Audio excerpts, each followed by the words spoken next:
وہ جو سورہ حج کے اندر اللہ تعالیٰ نے فرمایا کہ ساری کائنات کے سائنسدان سارے مل جائیں، ساری طاقتیں مل جائیں، مل کے ایک مکھی پیدا کر کے دکھا،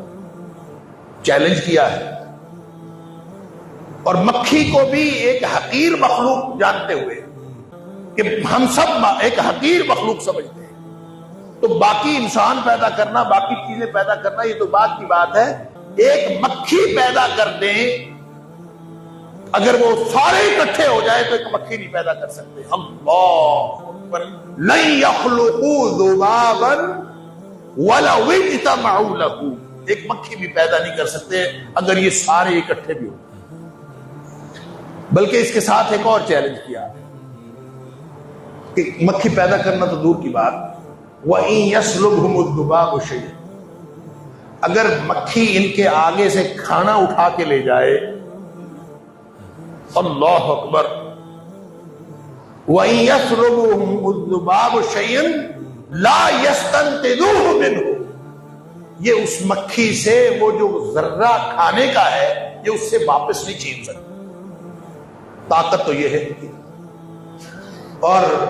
پھر اللہ کے شریک بنائے جاتے ہیں، انا للہ و انا الیہ ما قدر اللہ، اسی آیت کے بعد اللہ فرماتا ہے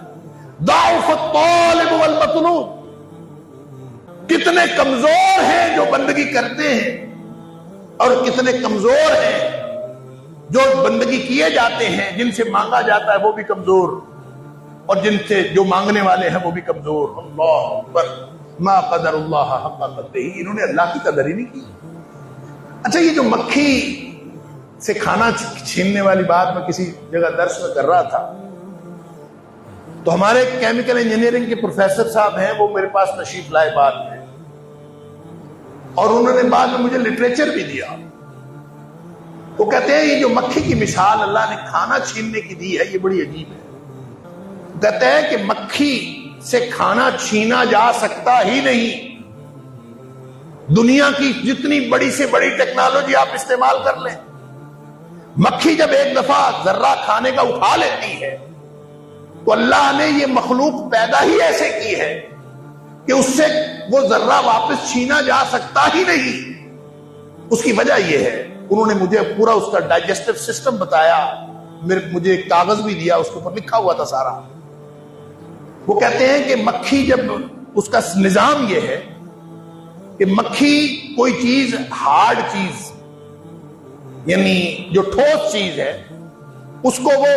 اٹھا کے نگل نہیں سکتی، اس کے پاس یہ طاقت ہی نہیں۔ اس کو اللہ نے ایک ایسا فلوئڈ دیا ہوا ہے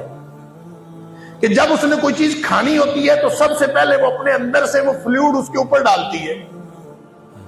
اس کے پاس وہ فلوئڈ ہوتا ہے، اللہ تعالیٰ نے اس کو دیا ہوا، وہ پہلے اس کھانے کے اوپر وہ اپنا فلوئڈ ڈالتی ہے، جب وہ ڈالتی ہے تو اس کا نتیجے میں وہ جو اس کے سامنے اتنی خوراک ہوتی ہے وہ ٹھوس سے مایا کی شکل اختیار کر لیتی ہے۔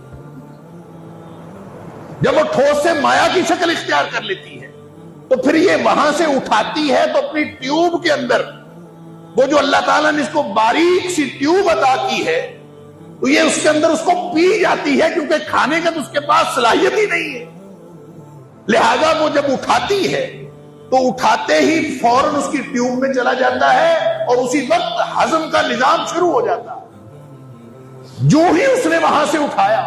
اٹھانے کے بعد کوئی ذرہ اس کے پاس ہوتا ہی نہیں کہ دنیا کی آپ جدید ترین ٹیکنالوجی لے آئیں، بڑی سے بڑی کمپیوٹر ٹیکنالوجی لے آئیں، اس مکھی کے پاس کوئی باہر، اس کے وجود سے باہر کوئی ذرہ ہوگا تو اٹھائیں گے نا۔ وہ اس لیے قرآن نے یہ چیلنج کیا، اندازہ کیجئے کہ یہ سبحان اللہ فتبارک اللہ احسن الخالقین، وہ پیدا کرنے والا سبحان اللہ کتنی بابرکت ذات ہے کہ اس نے یہ جو چیلنج کیا نا مکھی سے کھانا نہیں چھین سکتے، وہ کہتے ہیں کہ آئندہ بھی کبھی یہ زندگی میں ممکن ہی نہیں ہے کہ مکھی سے کھانا چھینا جا سکے۔ سبحان اللہ۔ اس کی وجہ یہ ہے کہ جب یہ اٹھا کے جا رہی ہوتی ہے اس وقت کھانے کا ہضم شروع ہو چکا ہوتا ہے اور اس کے پاس ذرہ ہوتا ہی نہیں ہے، اس کا نظام ہی ایسا ہے کہ وہ ذرہ اٹھا کے نہیں چلتی بلکہ اپنی ٹیوب میں ڈال کے چلتی ہے، اس لیے کوئی اٹھا سکتا ہی نہیں، اس سے چھین سکتا ہی نہیں۔ اور قرآن نے یہ چیلنج دیا ہے، سبحان اللہ۔ ہم مولویوں کو تو نہیں پتا، سائنسدانوں کو پتا ہے۔ سارے کام اللہ کرتا ہے، پیدا کرنے والا وہ۔ تو اللہ تعالیٰ اسی لیے پوچھتا ہے نا کہ تم جن کی پوجا کرتے ہو، جن سے تم مانگتے ہو، جن کو تم سمجھتے ہو کہ تمہارے کرنی اور بھرنی والے ہیں، ارونی ماذا خلقوا، اللہ فرماتا ہے کہ مجھے دکھاؤ تو صحیح انہوں نے کچھ پیدا کیا ہے۔ اگر تو کچھ پیدا کیا ہے تو چلے ٹھیک ہے، ہم مان لیتے ہیں، تم ان کی بندگی بھی کر لو۔ اگر پیدا کرنے والا وہ ہے، آپ پوچھتے ہیں کسی سے پوچھ کے دیکھ لیں پیدا کرنے والا کون؟ مشرکین مکہ بھی کہتے ہیں پیدا کرنے والا اللہ۔ اور اللہ نے قرآن میں جہاں جہاں اپنی صفات بیان فرمائی، بالعموم وہ صفات بیان فرمائی ہیں کہ تاریخ میں کبھی کسی نے دعویٰ نہیں کیا کہ یہ میں نے کیا ہے۔ اللہ فرماتا ہے آسمان میں نے پیدا کیا، اللہ فرماتا ہے مخلوقات میں نے پیدا کی، اللہ فرماتا ہے یہ زمین میں نے بچھونا بنائی، اللہ فرماتا ہے آسمان میں نے چھت بنایا، اللہ فرماتا ہے میں آسمان سے بارش برساتا ہوں۔ تو تاریخ کا کوئی مشرک ایسا نہیں آیا، تاریخ کا کوئی اپنے آپ کو انا ربکم الاعلی کہنے والا ایسا نہیں آیا جو یہ کہے کہ یہ میں کرتا ہوں، اس لیے کہ اللہ کے علاوہ یہ کوئی کرتا ہی نہیں۔